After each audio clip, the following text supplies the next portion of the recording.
I don't care much for rioting and vandalism, especially when it affects so many businesses, large and small, that have nothing to do with the things that people are rioting about. The BLM riots of 2020 were unacceptable, and it ended up not really helping any of the issues they were rioting about. Sure, some cities reduced funding for their police forces, but that didn't really help the issue, did it? Fewer police do not solve these kinds of issues. With these recent cases of activists vandalizing Teslas in Tesla dealerships, it's targeted.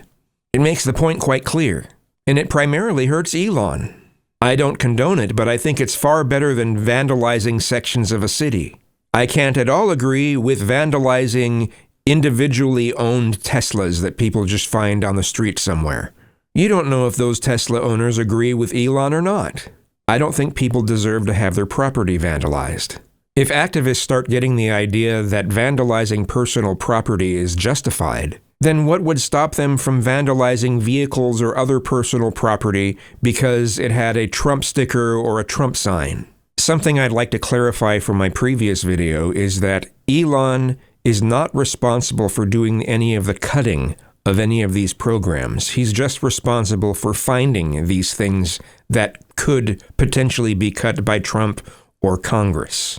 Elon and his team are responsible for finding government waste and fraud. Again, Trump and Congress would be the ones that actually do the cutting. And just because Elon thinks a number of programs should just be cut entirely, he doesn't have the power to do that. I mean, I'm sure he could try to sell certain ideas to Trump to see if maybe Trump would be willing to cut certain things, but some of the main ones probably not. Elon may be against Medicare, Medicaid, Social Security, and public education, but he's unable to take any action against them other than finding waste and fraud within them. I still stand by my statement that you can't be against the things that Elon is against and still call yourself any sort of a liberal from any era. He essentially pushes for libertarianism and anarcho-capitalism, and those things are not by any stretch liberal views.